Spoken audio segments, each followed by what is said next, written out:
오늘은 만화를 하나 이야기해 볼까 합니다. 에반게리온이라고. 이게 1995년도에 나온 그 일본 만화죠. 로봇 나오고 꼬마 애는 아닌데 아무튼 한 중고등학생 정도, 고등학생도 아니다, 한 초중고생 정도로 설정되어 있는 미소녀들이 나오는 엄청나게 팬덤이 강한 만화 중에 하나예요. 이거는 너무 팬덤이 강해가지고 뭐 고민할 것도 없어요. 뭐 이게 맞니 저게 맞니 너는 잘못 알고 있니 뭐 별별 소리를 다 하는 게 이 작품이죠. 이거를 왜 하려고 마음을 먹었냐면 그때 그 6년 전쯤으로 6년까지는 아니구나, 한 5년 전인가 그때쯤에 잠실에서 어떤 분이 이거 해주면 안 되냐고 얘기를 했었는데 단칼에 거절했었거든요. 싫다고. 갑자기 그 생각이 나가지고 한번 간단하게만 한번 이야기를 해볼까 합니다. 저 같은 경우에는 이 작품을 언제 봤었느냐, 고등학교 2학년 때인가 그때 봤을 거예요. 대략 22년 전쯤이 되겠네요. 그때는 뭐 우리나라에 뭐 일본 문화 그런 게 막혀있던 시점이에요. 옛날에는 그 일본 문화가 막혀있던 시절에 있었었죠. 왜 그랬냐면은 일본 문화의 파급력이 너무 두려워가지고, 그러니까 열어놓게 되면은 이게 우리나라 문화 산업을 갖다가 완전히 잠식할 것이다 라는 생각 때문에 막아놨었죠. 결론은 반대가 돼버렸지만요. 솔직히 진짜 그 당시만 하더라도 이렇게까지 갈 거라고는 정말 어느 누구도 상상 못했을 거예요. 진짜 어느 누구도. 그냥 막는 게 돼야 그게 꼭 그건 아니라고 하는 걸 잘 보여주지 않나 싶기도 해요. 그러니까 그 당시에는요, 뭐 지브리 만화 있잖아요. 그런 것들도 다 그 불법으로 다 봤었고, 또 당시에 그 이와이 슌지 영화 있잖아요. 뭐 러브레터나 뭐 또 뭐 있었지? 까먹었다. 아무튼 몇 개 더 있었는데 그런 것들도 막 대학가 같은 데 가면은 거기에서 이제 막 틀어주고 그랬어요. 근데 다 불법이지 뭐 들어올 수가 없었으니까. 그러니까 그 당시에는 일본 만화 같은 거 막 비디오 테이프, 옛날에는 요만한 테이프가 있었어요. 비디오 테이프라고. 카세트 테이프 같은 건데 그 까만색 필름이 안에 들어가 있는 형태죠. 그걸로 해서 이제 복제를 해가지고 팔았던 가게도 진짜 많았었어요. 그랬던 시절이었죠. 그때 본 거예요, 이거. 그 당시에 제가 그때 만화 되게 좋아해가지고 되게 많이 봤었어요. 일본 만화 그때 너무 진짜 많이 봤었어요. 근데 다는 기억 안 나고 지금도 기억나는 게 그 에스카플로네 이런 거 제가 기억나고 그래요.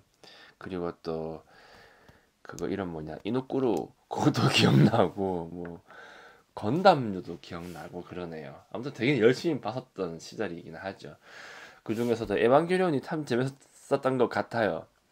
왜냐면 이게 딱 보면은 어린 마음에 딱 보기에 되게 뭔가 있어 보이거든요. 이게 로봇 나오지, 막 주인공 되게 예쁘지, 뭔가 막 고민이 되게 많은 것 같지.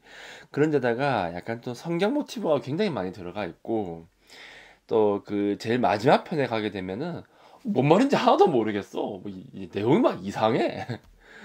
그래가지고 또 그걸 또 설명하기 위한 또 막 어떤 뭐 극장판이 나오기도 하고 그러니까 어릴 때는 이게 너무 막 대단해 보여가지고 그때 PC 통신이잖아요. 막 그런 데 가가지고 막 보기도 하고 막 그랬었어요. 그랬던 기억이 납니다. 기억이 나죠. 그러다가 10년 전쯤인가 제가 그 제 홈페이지에다가 한번 이것과 관련돼 있는 글을 갖다가 간단하게 써가지고 한번 올린 적이 있었는데 또 역시나 아니나 다를까 엄청난 댓글이 달렸었죠. 10년 전에는 제가 뭐라고 얘기를 했었냐면 이렇게 표현을 했었어요. 개똥 철학이라고. 이런 말을 하면 안 되는데, 그죠? 왜냐면 누군가에겐 되게 또 소중한 작품일 수도 있는 건데 거기다가 뭐 개똥이니 뭐니 내가 그런 표현을 써버렸으니 10년 전에 에휴, 뭐 철딱서니가 없었고요. 뭐 또 그렇다고 해서 뭐 지금이라고 해서 뭐 제가 뭐 철딱서니가 많다라고 생각하지는 않고요.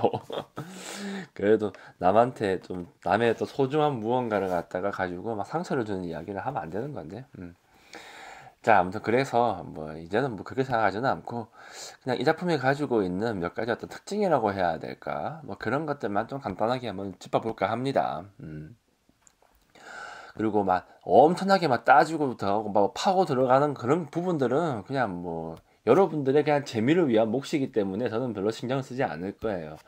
저는 철저하게 이 작품을 통해서 바라볼 수 있는 어떤 철학적 맥락에 대해서만 이야기를 해볼까 합니다. 일단은 재미는 있으니까요. 얼마 전에 그 넷플릭스에도 이게 올라왔었거든요. 그 올라 딱 첫날 딱 뜨는 거 딱 보는 순간 다 봤어요. 그날 전부 다. 저도 기본적으로는 좋아하긴 해요.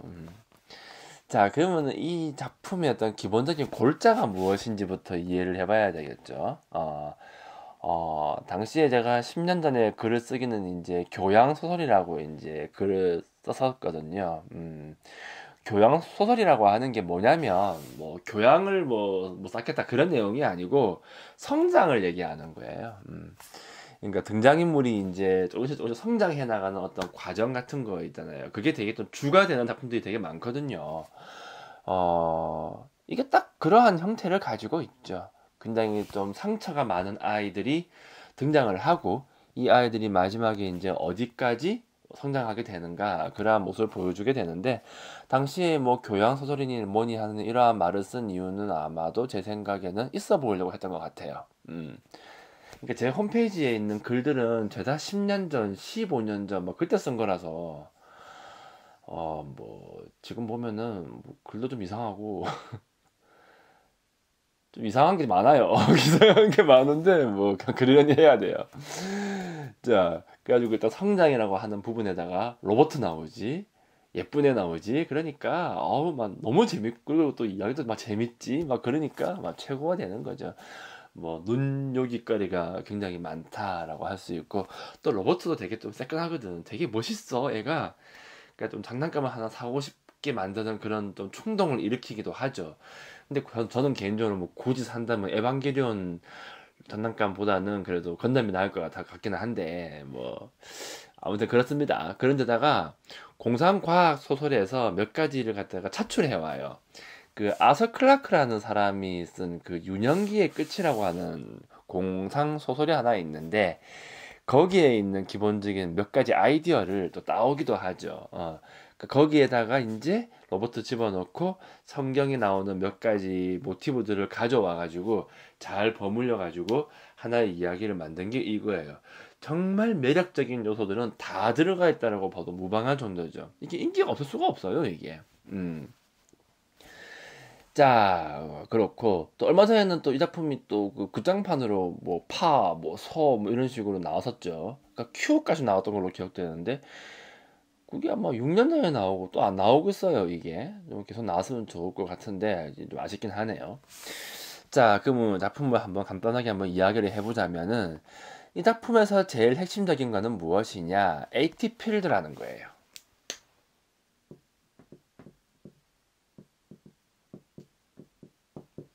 음. 그래가지고 그 주인공 애들이 그 로봇에 탄 다음에 뭐 초호기, 2호기, 뭐 제로호기 이렇게 부르죠. 타가지고 에이트 필드 전개 뭐 이렇게 얘기하면은 어떤 방어막 같은 게 쫙 쳐지는 형태야 이렇게. 그러니까 눈에 보이지 않는 형태의 어떤 방어막이 펴지게 되고 그거는 이제 극중 어떤 몬스터라고 불리는 사도라고 하는 애들이 있는데 그 사도도 이제 기본적으로는 그 뭐냐 그 성경에서 따온 모티브죠. 걔네들도 AT 필드를 펼치는 형태예요. 그래서 이 AT 필드라고 하는 방어막이 있다 보니까 극중에서 어떤 뭐 전통 재래 무기 있잖아요. 뭐 포라든지 뭐 탱크가 쏘는 포라든지 뭐 미사일이라든지 이런 것들이 이 AT 필드를 갖다가 뚫고 들어가지 못하는 거야.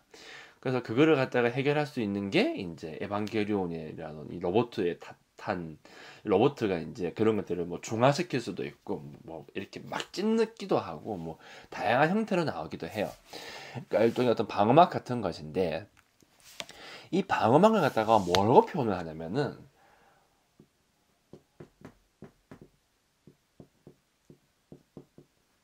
자, 마음의 벽이라고 하는 말을 가지고 에이티 필드가 무엇인지를 설명을 하게 되죠.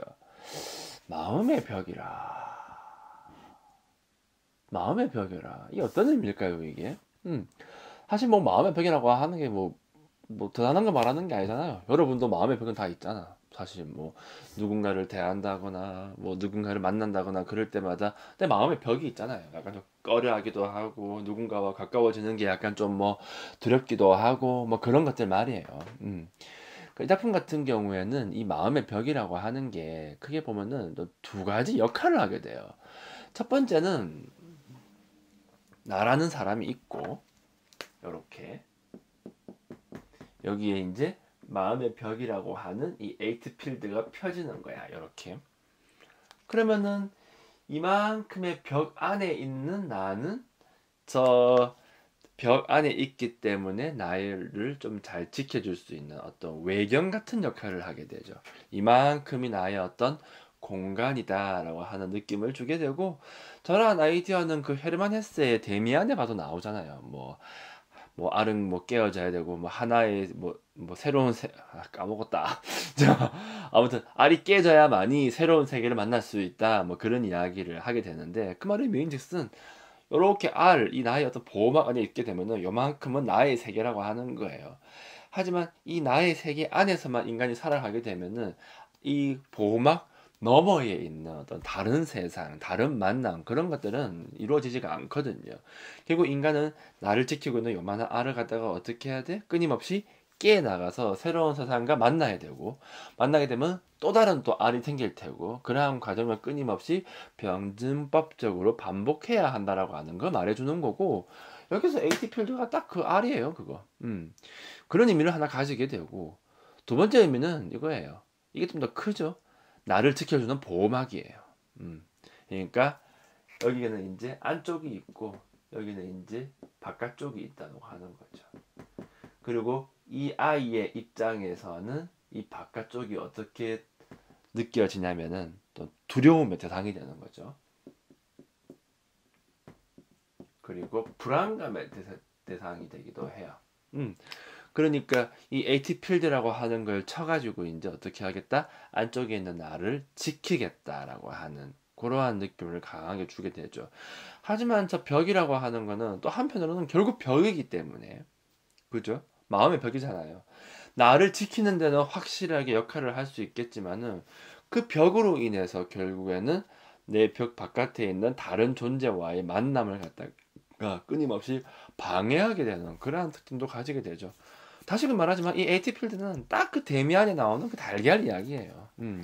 그래서 벽 너머에 있는 다른 존재들과는 어떤 거리감을 느끼게 되고 가깝게 다가갈 수도 없게 되고 오로지 내 안쪽에 나의 내부에서만 살아가고자 하는 그러한 생각 때문에 내가 설정한 어떤 갈등 요소, 나에게 닥쳐온 어떤 문제 이런 것들과 맞닥뜨리고 해결하고 나 자신을 갖다가 이 벽을 갖다가 깨 부셔가지고 좀 더 나아가게 하는 그러한 모습보다는 철저하게 내 안에서 회피하고 도망가고 나는 그런 게 너무 싫어 나 혼자서 그냥 편하고자 하는 게 나쁜 건 아니잖아 뭐 이런 식의 이야기를 하기도 하고 그러한 의미를 가지게 된다고 하는 거죠.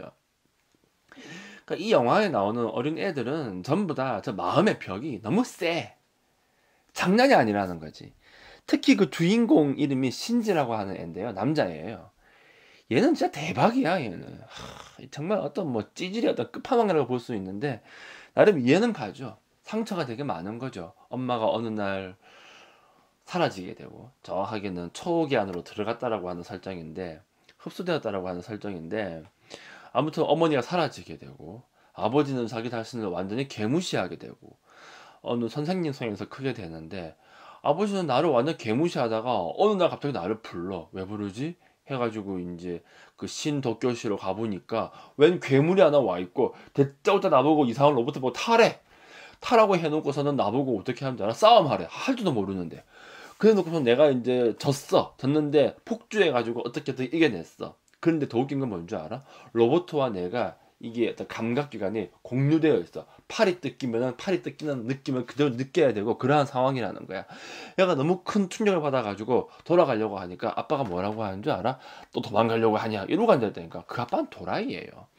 자, 아니 어떻게 사람 보고 그렇게 할 수 있냐고. 그건 도망가는 게 아니라 너무 당연한 건데 그 앱이라는 놈이 넌 도망가려고 하는 놈이냐, 뭐 비겁한 놈이냐, 막 그렇게 해버리니까 애가 또 막 벽이 막 더 강하게 생기는 거야. 이 부모가 자식을 망치는 정말 전형적인 예시일 거예요, 이게. 자, 또 아스카라고 하는 애가 나와요. 얘도 상처 장난이 아니야. 어머니가 중간에 자살을 했었나? 뭐 그랬었죠. 죽임을 당하게 되고 또 엄마한테 항상 인정받고 싶은데 엄마가 살짝 미쳐가지고 맨날 그 뭐냐 이상한 인형 같은 거 가지고 예쁘다 예쁘다 우리 아스카 예쁘다 진짜 딸내미는 그냥 무시하고 이상한 인형 같은 거 붙잡고 예쁘다 예쁘다 할 정도로 정신이 나가버린 거야. 그러니까 이 여자애는 이 아스카라고 하는 여자애는 그 부모님한테 인정받고 싶고 사랑받고 싶어 그러는 어떤 욕망이 너무 강한 거예요. 그러니까 얘는 항상 잘하고 싶고 1등 해야 되고 자기가 최고가 되어야 되고 왜냐면 그렇게 하지 않으면 나를 바라봐 주지 않는다라고 생각을 하니까 이렇게 이 영화에 나오는 아이들은 영화가 아니지 만화 TV죠. TV 시리즈죠. 아무튼 이 작품에 나오는 아이들은 너무 상처가 큰 거예요. 특히 그 어머니를 잃어버렸다라고 하는 기본적인 설정을 가지고 있고 또 부모로부터 버림받았다라고 하는 것도 마찬가지이고 그러니 얘들은 너무 큰 상처를 가지고 있게 되고 그러다 보니 자신의 외부에다가 어마어마한 마음의 벽을 치게 되죠. 외부와의 소통을 단절시키게 되고 그래서일까 모르겠는데 그래서 이런 애들이 어쩌면 에반게리온에 타기에 더 적합할 수가 있는 거예요. 되게 아이러니할 수는 있죠. 얘네들이 에반게리온에 타게 되면은 얘네들이 가지고 있는 그 거대한 마음의 벽 때문에 에반게리온이 가지고 있는 방어 시스템인 그 AT 필드를 더 강하게 칠 수 있는 거야. 모순적일 수 있는데 그럴 수 있는 거예요. 그래서 상처가 뜨면 더 크고 깊으면 깊을수록 자신의 상처를 갖다가 어떻게 더 바라볼 수 있는 어떻게 어떤 식으로 이해하느냐에 따라서 이 AT 필드의 크기는 더 거대해지고 더 강해진다라고 하는 거죠. 슬프죠.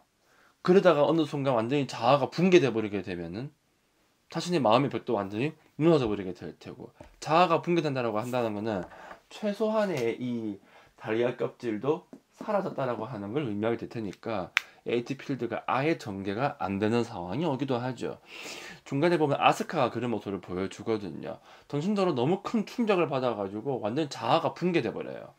내가 뭐 하는지도 모르겠고 내가 어떤 인간인지도 모르겠고 내 존재 자체가 완벽하게 부정당하는 것 같은 그런 느낌을 갖다가 얘가 강하게 느끼게 되었을 때 자신을 이루고 있는 이 외견으로서의 이 기본적인 틀이 완전히 무너지게 되죠. 그때 얘는 어떻게 된다? AT 필드를 완전히 펼칠 수 없게 돼버리게 되는 그런 문제도 있기도 해요. 그래서 이 작품에서 저 벽이라고 하는 거는 한편으로는 나를 지켜주고 나라는 사람을 유지해주는 기본적인 틀의 역할을 함과 동시에 또 다른 한편으로는 방어막의 역할을 하기도 하죠. 그러니까 또 양면성을 가지고 있다고 보시면 될 거예요. 누구나 다 그런 면은 있는 거니까. 하지만 인간은 성장해 나가는 과정에서 나의 이 벽이라고 하는 거를 갖다가 가만히 이렇게 해놓은 대로 지키고 살아가는 것이 아니라 조금씩 깨고 좀 더 넓혀 나가고 다른 세계를 만나고 그러한 과정을 갖다가 끊임없이 반복해 나가는 것이고 이 에반게리온이라고 하는 만화는 바로 그 과정을 보여준다라고 봐도 무방할 정도다. 이렇게 이해를 하시면 될 거예요. 그게 이제 이 작품이 가지고 있는 그 AT 필드라고 하는 것이 가지고 있는 기본적인 특징이에요. 약간 좀 그렇잖아요. 뭐 겉으로는 강한 척하고 아무렇지도 않은 척하고 있지만은 뭐 작은 말 한마디에 상처받는 뭐 그런 어떤 인간의 뭐 내면이라고 해야 될까? 그러한 측면을 정말 잘 보여주는 것 같아요. 자, 그 다음. 작품 같은 경우에는 그 궁극적인 목적이 있어요. 그러니까 뭔가가 자꾸 쳐들어오잖아. 쳐들어오게 되고 하나하나를 이제 처단에 들어가게 되는데 이 모든 것을 계획한 집단이 있으니 걔네들 보고 이제 제레라고 부르게 되죠. 이 작품에서는 이제 시종일관 그 인류 보완 계획이라고 하는 말을 하게 되죠.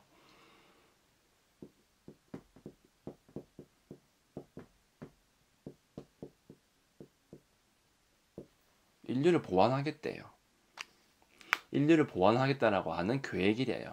이 계획을 위해서 뭐 아담이니 뭐 릴리스니 사도인이라고 하는 장치들을 이제 설정을 하게 되는 건데, 일단은 이 계획의 목적이 무엇인가만 이해하면 돼요. 이 계획은 그러니까 아까 전에 말했던 그 소설에서 이제 나왔던 계획인데, 뭐 어찌 해가지고 인간의 정신을 갖다가, 그러니까 모든 개별적 인간들이 가지고 있는 이 정신을 갖다가 하나의 덩어리로 뭉치는 거야.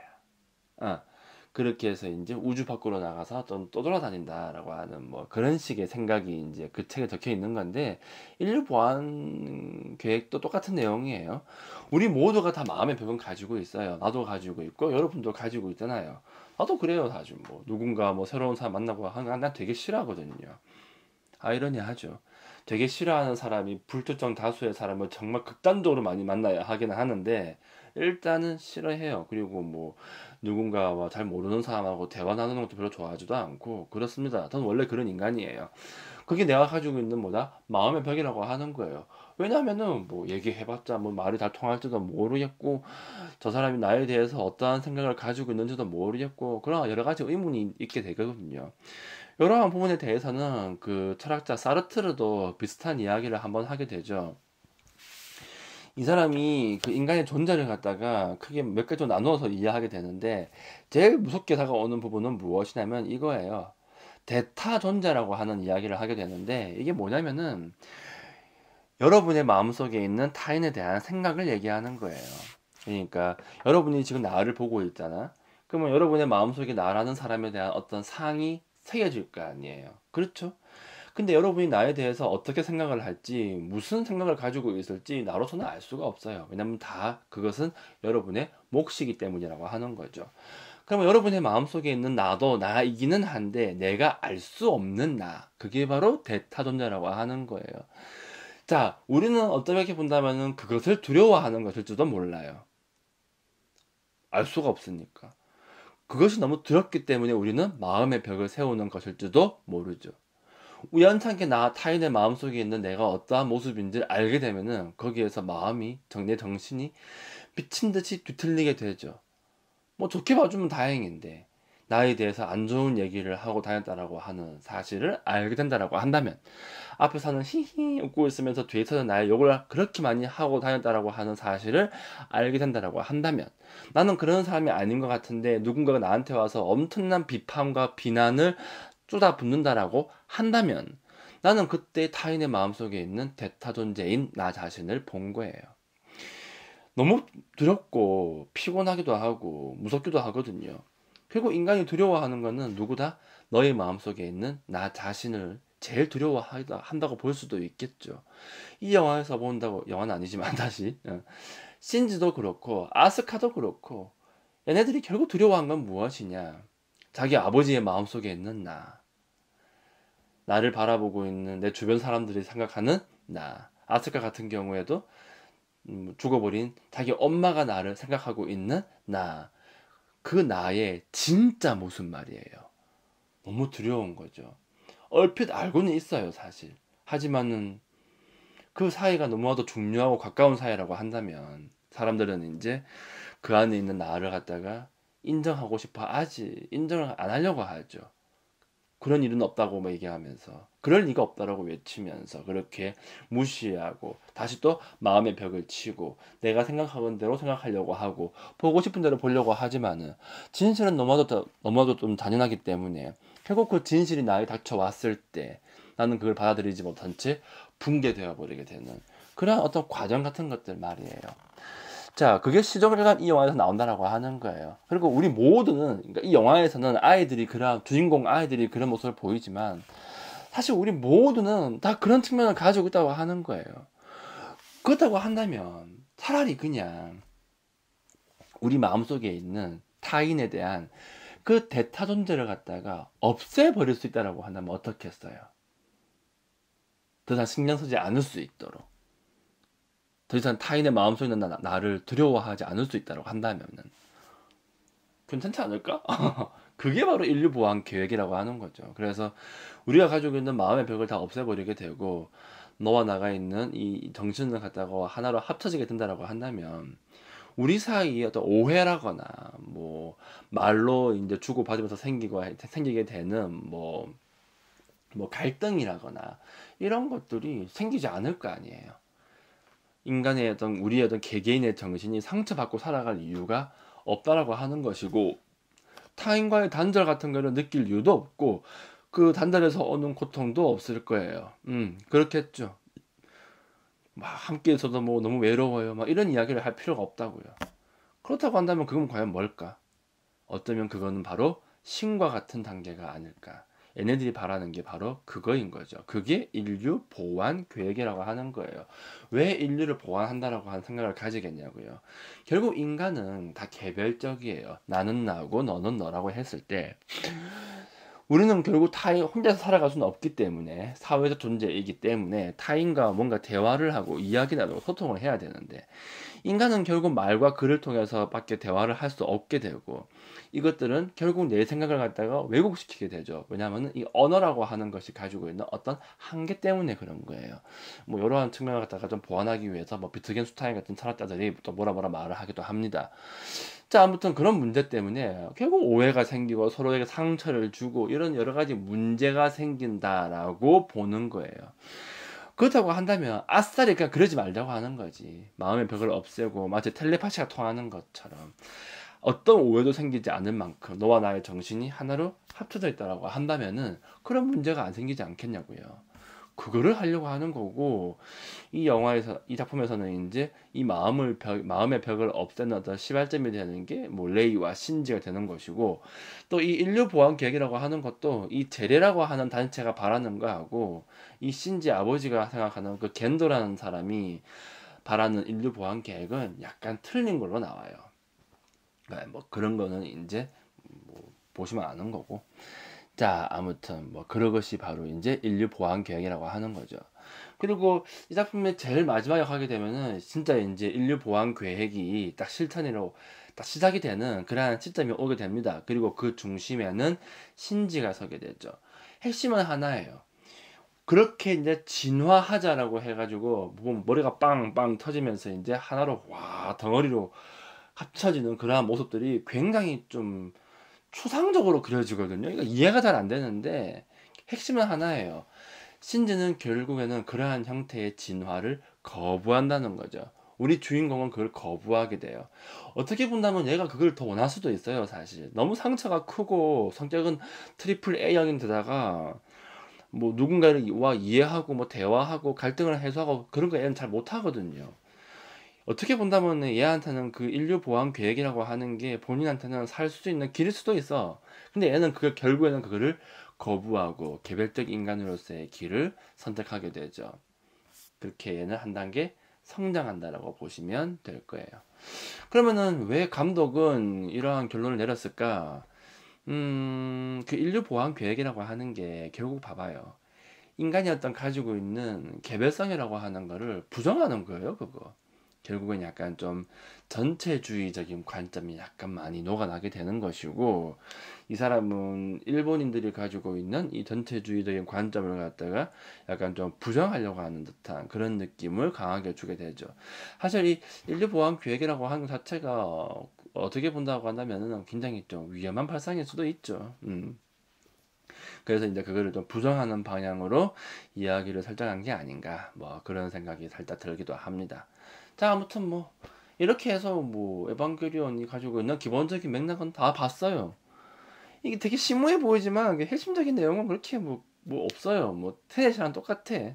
테넷도 보면 되게 복잡해 보이지만 아무 내용 없는 것처럼, 얘도 보면은 엄청 복잡해 보이지만은 결국 핵심적인 내용은 한 개인이 가지고 있는 또 상처라고 하는 거, 그걸 내가 어떤 식으로 바라볼 수 있을 것인가에 대한 부분, 그런 것을 갖다가 시종일관 얘기하고 있다. 그렇게 이해하시면 될 거예요. 결국 이 에반게리온이라고 하는 작품도 결국 인간의 어떤 주체성에 대한 이야기를 다루고 있다. 이렇게 봐도 큰 무리가 없을 거예요.